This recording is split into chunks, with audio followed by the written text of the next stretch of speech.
గత 10 ఏళ్లలో యునైటెడ్ కింగ్డమ్లో 6 ప్రధానమంత్రులు మారారు. ఇప్పుడు యాండీ బర్న్హామ్ రూపంలో 7వ ప్రధానమంత్రి రాబోతున్నారు.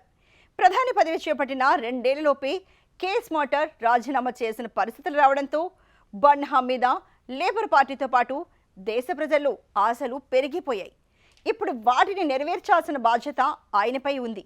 ప్రధానమంత్రిగా బర్న్హామ్ ఎలాంటి నిర్ణయాలు తీసుకుంటారోనని దానిపై బ్రిటన్లో ఆసక్తి నెలకొంది. దేశీయ అంతర్జాతీయ సవాళ్ల నడుమ కొత్త ప్రభుత్వం ఎలా పనిచేస్తోందన్న దానిపై రాజకీయ విశ్లేషకులు ఆసక్తిగా ఎదురుచూస్తున్నారు.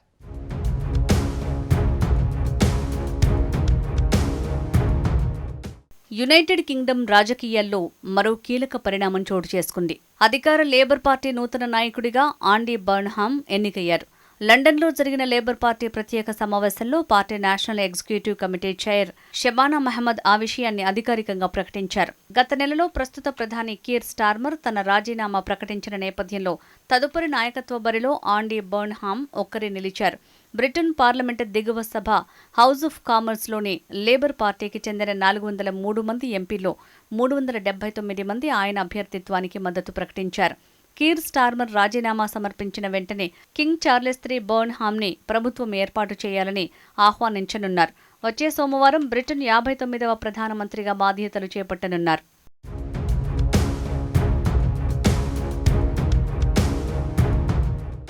లేబర్ పార్టీలో ఈ నాయకత్వ మార్పుతో బ్రిటన్ రాజకీయాల్లో కొత్త అధ్యాయం ప్రారంభం కానుంది. ఆండీ బర్న్హామ్ ఇటీవలే ఉత్తర ఇంగ్లండ్లోని మేకర్ఫీల్డ్ స్థానానికి జరిగిన ఉప ఎన్నికలో పార్లమెంటు సభ్యునిగా ఎన్నికయ్యారు. అప్పటికే కీర్ స్టార్మర్ మీద అసమ్మతి పెరిగిపోవడంతో తదుపరి నాయకునిగా బర్న్హామ్ వైపు లేబర్ పార్టీ కార్యకర్తలు మొగ్గు చూపారు. దీంతో ఎలాంటి ఉత్కంఠకు తావు లేకుండా ఆయన ఎన్నిక సులభమైపోయింది. ప్రజలు తమ పార్టీపై పెట్టుకున్న ఆశల్ని తిరిగి నిలబెట్టుకోబోతున్నామని బర్న్హామ్ ప్రకటించారు. 2024 జూలైలో జరిగిన ఎన్నికల్లో ప్రజలకిచ్చిన వాగ్దానాలను అమలు చేసేందుకు లేబర్ పార్టీకి ఉన్న చిట్ట చివరి అవకాశం ఇదేనని అన్నారు. కీర్ స్టార్మర్ నిర్మించిన పునాదులపై నాయకత్వం వహించడానికి సిద్ధంగా ఉన్న బాధ్యతల నుంచి తప్పుకోనున్న ఆయనకు ధన్యవాదాలు అని తెలిపారు. To lead and to build on the foundation laid by one person more than any other. We won't beat Britain's new right if we are consumed by infighting and pulling in different directions. That is, and always has been, an indulgence that falls heaviest on the people who need Labour most. Fighting to eradicate it and the insidious briefing culture that goes along with it. ఆండీ Burnham లివర్పూల్లో సాధారణ మధ్యతరగతి కుటుంబంలో 1970లో జన్మించారు. Cambridge విశ్వవిద్యాలయంలో English లిటరేచర్లో degree పట్టా పొందారు. Burnham 15 ఏళ్ల వయసులోనే labour పార్టీలో చేరారు. పార్లమెంట్ సభ్యురాలు టెసా జోవెల్ వద్ద పరిశోధకునిగా పనిచేశారు. తర్వాత 1995లో బ్రిటన్లో పెద్ద కార్మిక సంఘాల్లో ఒకటైన ట్రాన్స్పోర్ట్ అండ్ జనరల్ వర్కర్స్ యూనియన్లో సేవలందించారు. 2000 సంవత్సరంలో మేరీ ఫ్రాన్స్ వాన్ హీల్ని వివాహం చేసుకున్నారు. రాజకీయాల్లోకి రాకమునుపు బర్న్హామ్ జర్నలిస్టుగా కూడా పనిచేశారు. 2001లో మాంచెస్టర్ ప్రాంతంలోని లీ నుంచి పార్లమెంటుకు ఎన్నికయ్యారు.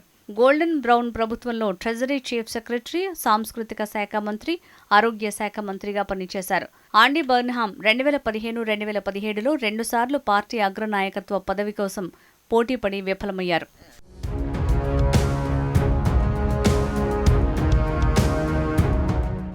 బర్మింగ్హామ్ 2017లో ఎంపీ పదవికి రాజీనామా చేసి గ్రేటర్ మాంచెస్టర్ మేయర్గా ఎన్నికయ్యారు.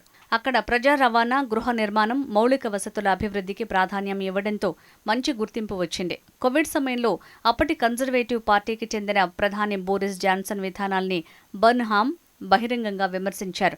లండన్, ఆగ్నేయ ప్రాంతాలతో పోలిస్తే మాంచెస్టర్ వంటి ఉత్తర ఇంగ్లాండ్ ప్రాంతాలకు నిధుల కేటాయింపు సరిగా లేదని ఉద్యమించారు. దీంతో జాతీయ స్థాయిలో ఈయన పేరు మారుమోగింది. కేంద్ర ప్రభుత్వాన్ని గట్టిగా ప్రశ్నించడంతో కింగ్ ఆఫ్ ది నార్త్ అనే పేరు కూడా వచ్చింది. దాదాపు దశాబ్దం కిందట జాతీయ రాజకీయాల్ని వదిలి మేయర్గా బాధ్యతలు చేపట్టిన బర్న్హామ్ ఇప్పుడు అదే అనుభవంతో బ్రిటన్ అత్యున్నత పదవిని అధిరోహించబోతున్నారు. ఉప ఎన్నికలో గెలిచి మళ్లీ పార్లమెంట్లో అడుగుపెట్టిన ఆయన ఇప్పుడు బ్రిటన్ 59వ ప్రధానమంత్రిగా బాధ్యతలు స్వీకరించనున్నారు.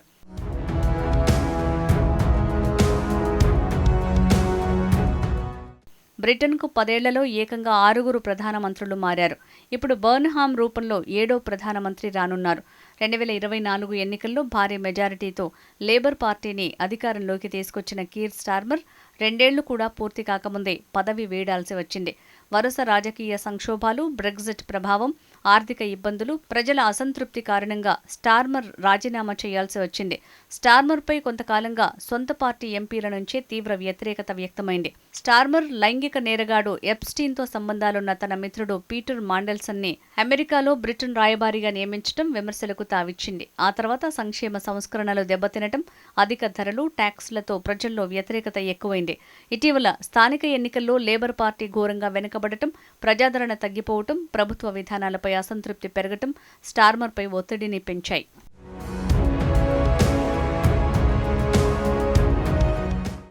కీర్ స్టార్మర్ పదవి వీడాల్సి రావడంతో 56 ఏళ్ల యాండీ బర్న్హామ్కు ప్రధానమంత్రి అయ్యే అవకాశం లభించింది. స్థానిక పాలనలో మంచి గుర్తింపు సంపాదించినప్పటికీ మాంచెస్టర్ వెలుపల దేశవ్యాప్తంగా ఉన్న ఓటర్లలో ఆయనకు ఇప్పటికీ పెద్దగా గుర్తింపు లేదని రాజకీయ విశ్లేషకులు చెబుతున్నారు. అయితే లేబర్ పార్టీలో ఆయనకు లభించిన విశేష మద్దతు కారణంగా ప్రధాని పదవికి ఆయన ఎంపికయ్యారు. లేబర్ పార్టీ కార్యకర్తలు, దేశ ప్రజలు యాండీ బర్న్హామ్పై భారీ ఆశలు పెట్టుకున్నారు. ఇప్పుడు వాటిని నెరవేర్చాల్సిన బాధ్యత ఆయనపై ఉంది. ప్రధానమంత్రి బాధ్యతలు చేపట్టిన తర్వాత పలు కీలక అంశాలపై యాండీ బర్న్హామ్ ప్రభుత్వం ఎలాంటి నిర్ణయాలు తీసుకుంటుందోననే దానిపై బ్రిటన్లో ఆసక్తి నెలకొంది. దేశీయ, అంతర్జాతీయ సవాళ్ల నడుమ కొత్త ప్రభుత్వం ఎలా పనిచేస్తుందన్న దానిపై రాజకీయ వర్గాలు, అంతర్జాతీయ విశ్లేషకులు ఆసక్తిగా ఎదురుచూస్తున్నారు.